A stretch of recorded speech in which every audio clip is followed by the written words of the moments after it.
The casting of Frank Stone is a slow burn of a narrative adventure filled with fan service, but unfortunately ends going nowhere with many of its twists and turns. The uneven writing and lack of thrills makes the road to the trials a bumpy one. Supermassive Games' latest story in the universe of Dead by Daylight centers around Cedar Hills, a small town in Oregon that lives in the wake of a serial killer, Frank Stone.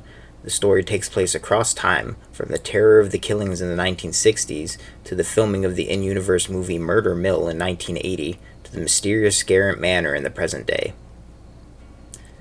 The references to Dead by Daylight are early and often in this game. Fans of the asymmetric horror game will be tickled to see nods and hints towards familiar characters, locations, and music hidden throughout the 6-hour playthrough.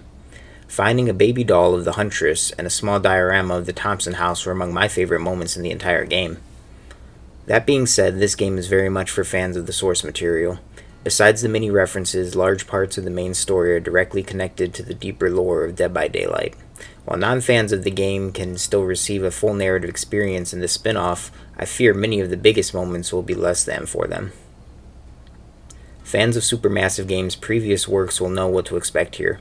A majority of the game is in cutscenes, spaced out with exploration sections where the player can pick up collectibles and interact with other characters. QuickTime events, or QTEs, are present here as they are in all Supermassive projects. Here they are styled after skill checks from Dead by Daylight, another element for fans to point at when it first appears. Nothing in terms of the gameplay here is new or groundbreaking, but as a fan of choice-based narrative games, I prefer the gameplay is kept simple while the real effort is put into the story and characters. Unfortunately, in this case, those didn't live up to my expectations either. Easily the most important element in this genre of game, the story and characters of the casting of Frank Stone leave a lot to be desired. Even if you take away the fact that a decent knowledge of Dead by Daylight lore is required to get the most out of the story, it really just isn't that interesting in the first place. Plot threads are set up with no payoff by the end of the story, and the overall pacing is atrocious. The middle chapters of the game are meandering and have little in the way of player interaction. The ending of the game ramps up the action and excitement, but then the game is over just as it becomes interesting. The characters in this game are equally disappointing. With two exceptions, all the characters in the game range from infuriating to just plain boring.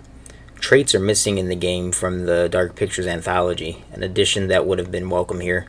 Molding your characters to have certain traits and behave in certain ways in different situations were a big part of the allure in that series. Here, characters seem to act erratically without any rhyme or reason.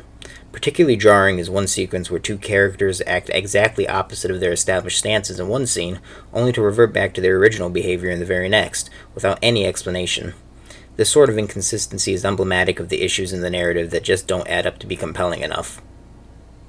I went into the casting of Frank Stone with high hopes, and unfortunately my expectations weren't met on nearly all fronts.